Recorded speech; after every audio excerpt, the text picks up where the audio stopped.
All right, so without further ado, we'll get some, I think we all had plenty of good audio earlier, right? First person I want to bring out here, the writer and director of this movie, Christopher Nolan.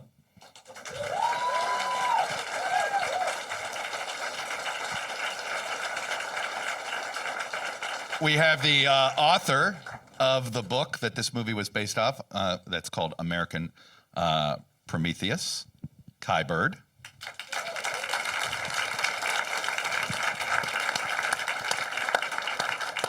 One of the honorary chairs of this event, a Nobel Prize winner, and one of the people that taught Christopher physics here from Caltech, Dr. Kip Thorne.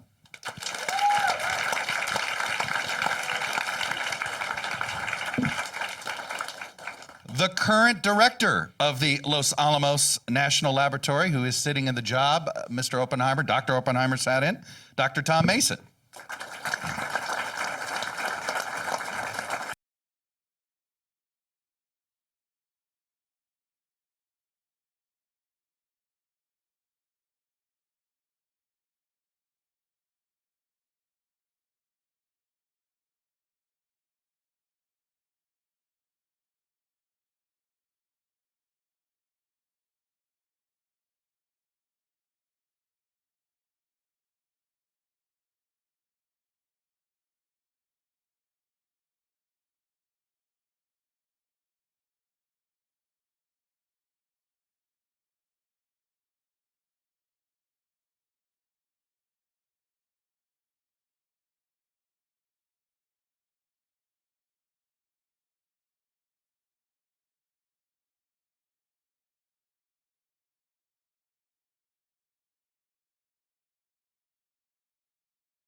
For 25 years, and when we learned from Christopher that he was doing this, it was welcome news, but we were skeptical, I have to say. Why? What? Because it's a complicated 700-page book, and then I had a meeting with Christopher, and he explained what he was doing, and I came back and reported to Marty and reassured him that I thought that this was actually something special and real. And then he died 2 weeks later. Wow. But he would have been just overwhelmed and pleased with what you've done. It's a brilliant artistic creation, and it's faithful to the book. Well, Thank you. That's what I wanted to hear, because That's what I wanted to hear. I was going to say, I assume you did too. There's nothing I love more as somebody who consumes a book than to sit there and watch the movie and criticize it. So, Christopher, why did you feel this movie needed to be made? There was a great story. You talked about your own kids, and they were going, oh, why do we have to worry about nuclear weapons anymore? This was before Russia invaded Ukraine. And then your response was, well, this is why I have to make the movie. Yeah, and sadly, with everything that's happening in the world right now, no one's asking that question anymore. But to me, there were two answers to that. One is maybe that's a reason to make the film, but the other is that the story itself, particularly as found in American Prometheus, the story of Robert Oppenheimer's life, and obviously in particular his relationship with the Manhattan Project, but his entire life, involves some of the most dramatic elements I've ever encountered in anybody's story, fictional or real. And so for me, everything really was about wanting to dive into his head, really try and live his experience with him. And in that way, when I talk to everybody, Cillian, everybody involved with the film, is, we're trying to keep people in his point of view, and in that way achieve understanding rather than judgment. Mm-hmm. And the hope is that by achieving that and going through the story that way, you sort of leave the film with some unsettling questions and some troubling issues. Right before you probably heard me say, and I said, it's okay. I think if you feel this anxiety, I felt a ton of anxiety after watching the film.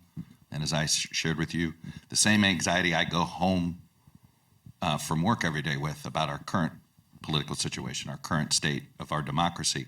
I felt that after watching this movie, and I assume that's exactly what you want. Yeah, I mean, I think the the idea of addressing this story, firstly, as simple dramatic experience, it's a tricky word to use with a movie to say entertainment. But the thing about cinema, the thing about a dramatic film as opposed to a documentary, is it's about engagement, and it's about trying to give the audience an experience. And my feeling was that the experience of his life, the experience of what these events were, and trying to understand, trying to feel what it must have been like to be in these incredibly paradoxical situations, would lead you to a place where you realize that we have tremendously troubling questions left at the end of it, and the film does not pretend to offer any easy answers. I mean, the reality is, as a filmmaker, I don't have to offer the answers. I just get to ask the most interesting questions. But I do think there's tremendous value in that if it can resonate with the audience, after they've seen it. Tom Mason, you run Los Alamos now. I'm curious, the Los Alamos scenes in the movie, how familiar did it feel? What's there today that would be familiar to us if we showed up there? Well, I actually recognized a few faces in some of the scenes because there was a period in March where a large number of my staff were on vacation working as extras on the film. But, good gig. Los Alamos in northern New Mexico is a very special place. I mean, it's a dramatic place for dramatic events, and I think you saw some of that in the scenery in the film. There's the audience may not be aware of it, but certainly Christopher is. A lot of the buildings that were used, Oppenheimer House is the same Oppenheimer House. Remarkably, although it was sold after the war, it was essentially unchanged. And the woman who owned it passed away a couple of years ago. Fuller Lodge, is there. There's actually a Manhattan Project National Historic Park. And so it was for me fascinating to see these historic sites come alive. And come alive in a way where, these are images that I know, I see them every day. And before I was at Los Alamos, I was in Oak Ridge, and, the story of the birth of those institutions is really important to all the people who worked there. And that's something that you could really see reflected, both in the scenery and the faces of the people who inhabited the space.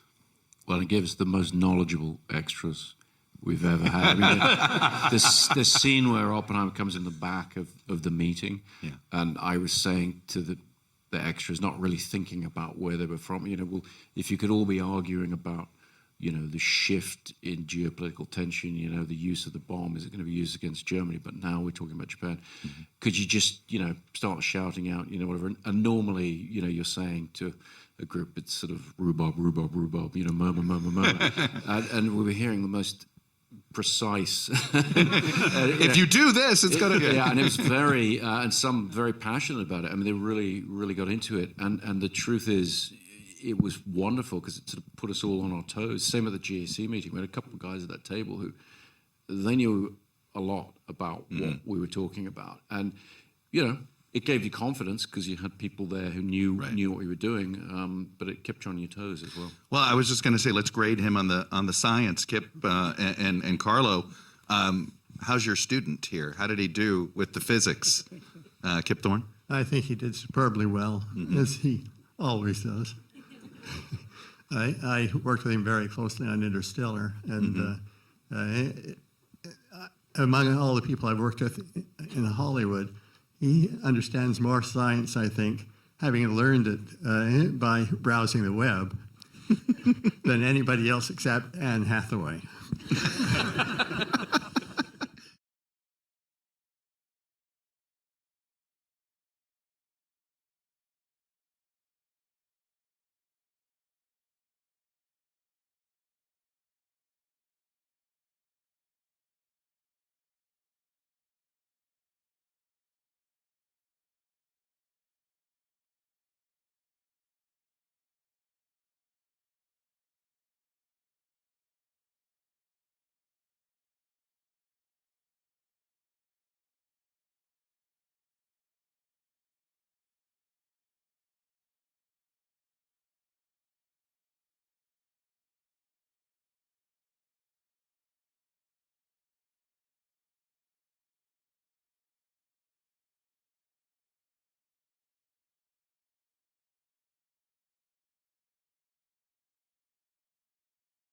Carla, what would you like to add on that? Because portraying science and making it, compelling, it's, not easy. I mean, we were talking about, the marbles, I guess they were marbles or stones or whatever, showing the progress. I mean, that was obviously a great use there. What did you think? How did he do on the science there, Carla? Well, actually, I just saw the movie, and I'm still under the spell of the movie. So first thing, I think, Christopher, I think you did a masterpiece. I'm strongly affected by the movie. I think it's wonderful. Chuck, allow me to say that I think everybody should see this movie because not only because it's fantastic, but because what it raises, the kind of questions that it raises, are not just about the 40s and about general issues about morality of scientists and things like that. They're questions, they're burning questions today. The doomsday clock that is supposed to estimate the risk of nuclear catastrophe has never been closer to midnight. So we are in a situation in which the kind of concerns that Oppenheimer was expressing in this confused way are our concerns today. And I think this is what the movie brings out so strongly. And Oppenheimer, who keeps saying international cooperation, it's the only way out, seems to me a message that at least we should discuss more and more in a situation in which it seems that all the countries are going the opposite direction. Instead of looking for international cooperation, so much of international politics is about prevailing against one another, leading the world, being the winning one against the other. And the risk of a catastrophe is enormous. So I think the intensity of the movie is also because it touches a real risk, which is now. And these images in which Oppenheimer himself sees his friend being sort of burned alive, I think should talk to all of that and make us think. And that's why I think we should all see this movie. Let me just add one thing about the science. It's not just simply the science itself, but the scientific process that Chris has captured so beautifully. The central issue that it comes out in your book and then in the movie very strongly of the contrast between the security system that needs compartmentalization and doing the science successfully and doing the science quickly, which requires openness. It requires that people working on different aspects of the problem communicate about what they're working on, because what this person is doing in that area will influence what happens with this person in this area. And if you have compartmentalization, you're dead. It'll take far, far longer. And this comes out very nicely in the movie. And that, in some ways, understanding that is in some ways more important than understanding the science, that understanding the scientific process and how it works. Talk about, you portrayed that. What was the hardest part of portraying the science? What was your biggest challenge, and how did you think was the best way to attack it? Well, the hardest part was, I visited the Institute for Advanced Study in Princeton to see about filming there, and indeed they did very generously let us film there in Einstein's office and the real pond that they would walk by.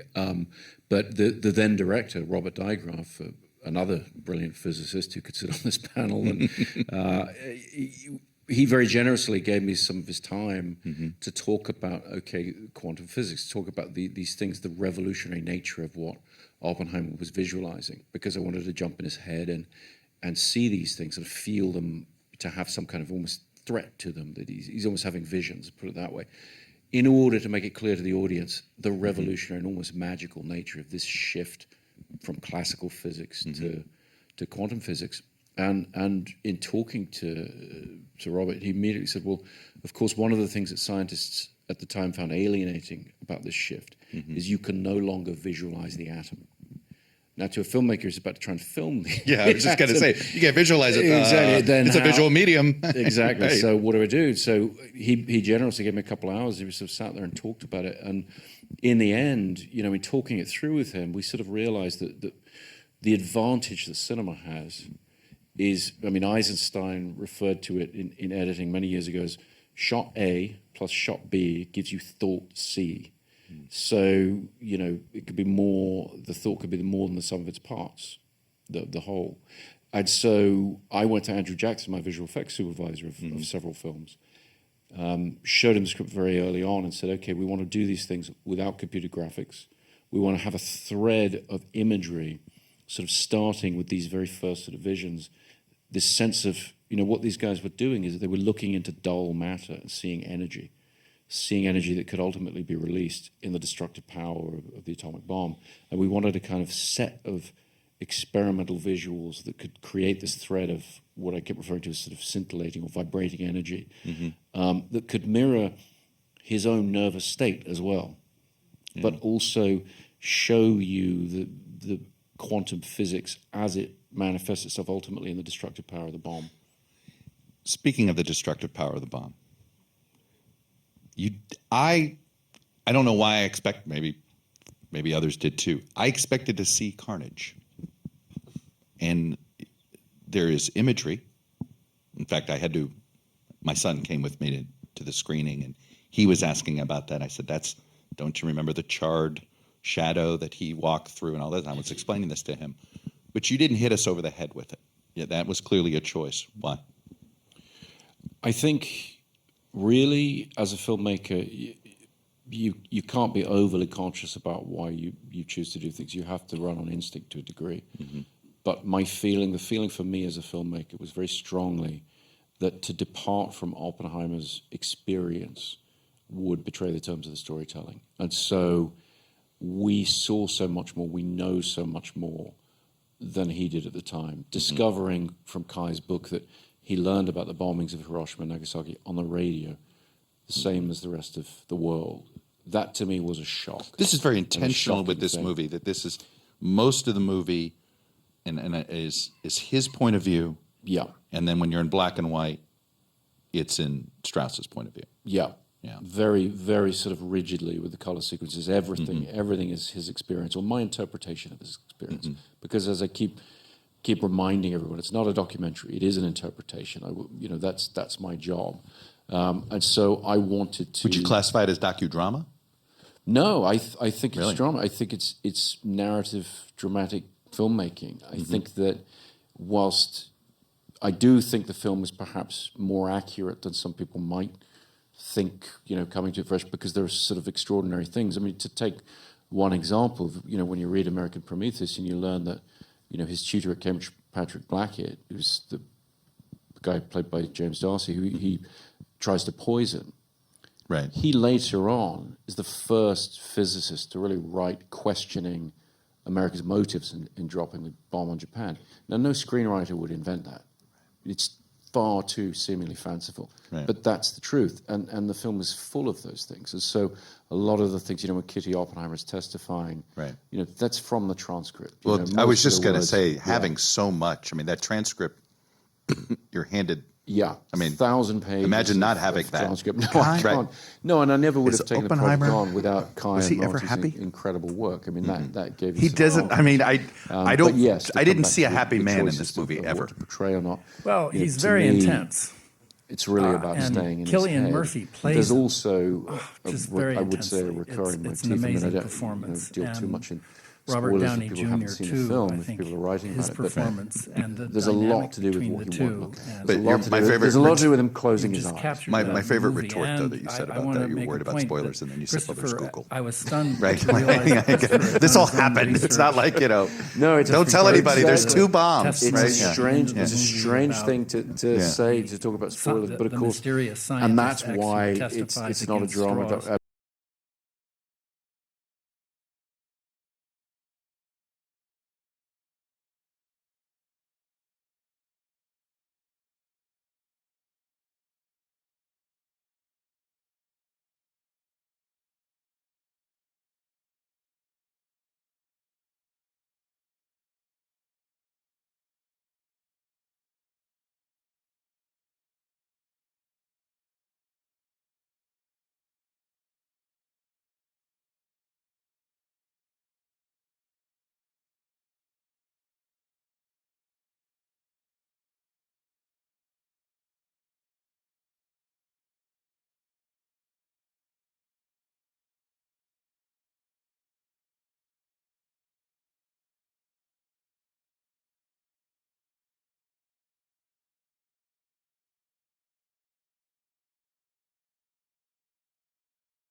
I mean, not a documentary or a docudrama. It's a because sort it's of- the way in which He's a tortured soul. He's a receive the tortured story soul, that, yes. that hopefully Do you think we'll keep creates re-examining suspense, Oppenheimer? Hopefully creates surprise. As our understanding of quantum physics continues, as our taming of the atom continues, as our ability, if we ever get to, we're always 30 years away from being 30 years away with cold fusion, right? All those things. Will we continue to relitigate his legacy? I hope so. I mean, when I talk to the leading researchers in the field of AI right now, for example, they literally refer to this right now as their Oppenheimer moment. They're looking to his story to say, okay, what are the responsibilities for scientists developing new technologies that may have unintended consequences? Do you think Silicon Valley's thinking that right now? Do you Yeah. think they understand this is an Oppenheimer moment? I mean, they say that they do, and that's that's helpful. That at least it's in the conversation, and I hope that thought process will continue. I mean, I think I'm not saying that Oppenheimer's story offers any easy answers to those questions, but it at least can serve as a cautionary tale. It at least could show, where some of those responsibilities lie, and have people take a breath and think, okay, what is the accountability of the Well, I think it's technologist? also going to jumpstart a conversation about the role of scientists and the need for us as a society drenched in technology and science to have scientists as public intellectuals. Well, do we feel as if the McCarthy era just sort of, do you feel like, Kip, you've crossed a couple of generations here in the scientific community. Do you feel like scientists sort of from the generation older than you felt that chill? What happened to Oppenheimer, and they were like, all right, maybe I won't get into the political space. I think that some of them did, some didn't. I think that I was much influenced through my father, who dealt with McCarthyism as a chair of a faculty in Utah at the time when we had a governor who was dictating the Board of Trustees fire faculty for their left-wing tendencies. So he went through this. Speaking out, and he had to stand up for them. He was as the chair of the faculty. So I went through this in my own family through him. Then I went on, and I saw another aspect of this, which is quite interesting. I spent a lot of time in the Soviet Union. I had collaborations with Yakov Borisovich Zeldovich, who with Andrei Sakharov was regarded as the father of the Soviet hydrogen bomb. Right. And if you asked your Russian colleagues, why did you build the bomb for Stalin? Stalin was obviously such a terror, Right. and the struggles that they had were similar to what Oppenheimer had, but I think more extreme in some ways. Right. Carlo, go ahead. Tom. Yeah, I was going to say, even though Oppenheimer was only in Los Alamos for 2.5 years, roughly, what he brought to the position is still with us today in terms of the culture of the laboratory and the commitment to free and open debate, within the walls, even though we're still doing sensitive work. And also, the importance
scientists speak out, or do you? I mean, look, there was a chill post-COVID. Look at what has happened at Anthony Fauci, right? Look at what happened to Oppenheimer. I mean, there are a lot of parallels between Fauci and Oppenheimer right now. I hope there will be more scientists speaking out. There are a lot of great physicists, American physicists, are here in the audience. Let me make this comment. Having weapons of mass destruction and living in this planet, humankind thinking just about building things to kill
friends. Right. And I think that's what we should learn and tell the politicians, stop this madness of just trying The to laws of prevail physics over are the other. same in China as they are in the United States, as they are in Russia. The physics as is they the are same, in- but it's more.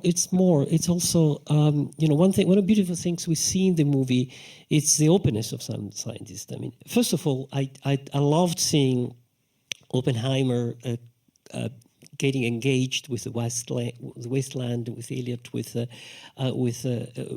modern pictures, this openness, and with politics. I mean, the science is not a closed thing. It's something that talks with the rest of the culture and should talk with the rest of the culture and should contribute.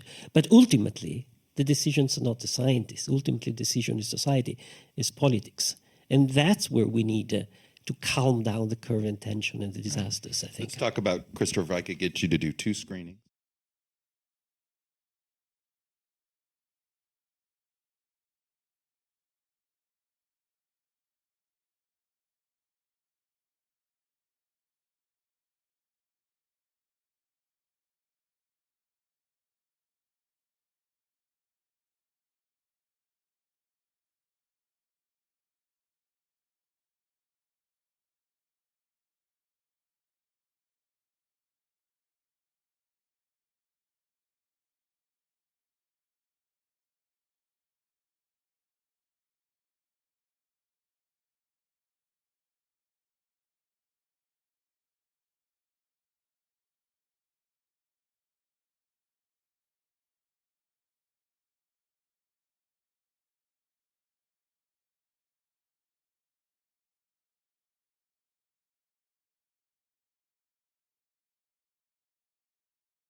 right? I'd have you do one screening to the U.S. Congress.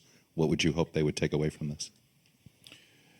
I think more than anything, coming out of making the film and as it starts to go out into the world, I realized that we talked about this earlier, our relationship with the fear of nuclear weapons ebbs and flows with the geopolitical situation. Right. And it shouldn't, because the threat is constant. And very often when you look back at history, some of the closest moments to nuclear disaster have actually been in times of relative calm geopolitically. So even though the situation in Ukraine kind of puts it more in the forefront of people's minds, the truth is nuclear weapons are an extraordinarily dangerous thing to have lying around the house.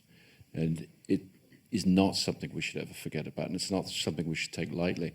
And one of the things that frightens me the most about, you talk about coming home from work with anxiety, but when I hear in the media reasonable people talking about tactical nuclear weapons, right, as if this distinction can be made, and can be made via first politicians and media sort of warming us up to the idea that perhaps there's a certain size of nuclear weapon that would be acceptable as opposed to the large ones. It's kind of like the word clean coal. Sorry. Yeah, it's very much clean coal, very tactical nukes. I don't think they exist. Well, and part of the fascination about Oppenheimer is, as you dig into his story, one of the things he did. You talk about things I had to leave out of the film that are in Kai's book and everything. One of the things that he did, he was not naive. He did not get crushed by the system out of naivety. He was incredibly sophisticated.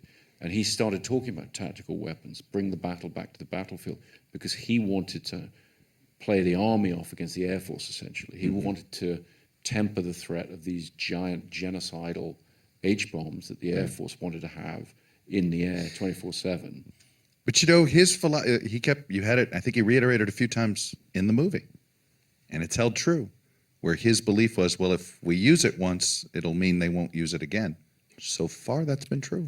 So it's interesting, there's a book by Hariri, one of 21 Lessons for the 21st Century. And one of the things he talks about is, if you look at all of recorded and only partially recorded human history, for most of that period of time, 15% of the population died from violence, from armed conflict. Since 1945, it's been single-digit percentages. So Oppenheimer's and Bohr's dream that war would end did not come to pass, obviously. But as horrific as the concept of mutual assured destruction is, it has acted as a restraint. And if you ask, so far, fingers crossed. But if you ask, what role is nuclear deterrence playing right now in the Ukraine? It is containing the conflict. Now, it's scary because we don't know whether or not it's going to hold. But then again, you know what also nuclear deterrence has done? It's deterred how much we help. It has deterred our ability to help Ukraine more. Absolutely. And but why no fly zone? Because you've got to enforce it. But I would say we have seen what happens when wars spread across borders in Europe. Right. We saw it in 1939. We saw it in 1914. So, one of my predecessors, I think it was Norris Bradbury, said the role of nuclear weapons is to force world leaders to think of other solutions to their problems. One more screening I want you to have, which is in Silicon Valley. And what do you want those guys to take away from this film? I think what I would want them to take away is the concept of accountability. Not to sideline the conversation to the labor disputes going on in Hollywood right now, but a lot of it, when they're talking about things like AI, when we talk about these issues, they're all ultimately boiled down to the same thing, which is when you innovate with technology, you have to maintain accountability. And the rise of companies over the last 15 years who bandy about the words like algorithm, not knowing what they mean in any kind of meaningful mathematical sense. These guys all know what an algorithm is and what it does. Right. People in my business talking about it, they just don't want to take responsibility for whatever that algorithm does. And applied to AI, that's a terrifying possibility, terrifying. Not least because as AI systems go into the defense infrastructure, ultimately they'll be in charge of nuclear weapons. And if we allow people to say that that's a separate entity from the person who's wielding, programming, putting that AI into use, then we're doomed. It has to be about accountability. We have to hold people accountable for what they do with the tools that they have. Speaking of this stuff, you didn't use any CGI. Did not use conscious that's a decision. much lighter question to answer. So it's a nice. Well, I say pivot. that, but no, you no, didn't because no, you know. I didn't. And I wonder, are you going to pledge to not use CGI going forward? You don't want to be involved in generative AI. I mean, are there certain things you won't do? No, not at all. Yeah. And I think that AI is already a very powerful tool in our business as far as visual effects go. The interesting thing, as you said, is computer graphics. To me, they're a touch anodyne. They're very versatile, but they tend to lack threat. Of course, now they're seeming threatening in other ways. But as far as your actual use of them, and as a filmmaker, you're trying to gauge, what colors are in your paint box, what techniques are you going to use, what's the feeling. And so in an earlier film, at the end of one of my films, there's a nuclear explosion in Dark Knight Rises.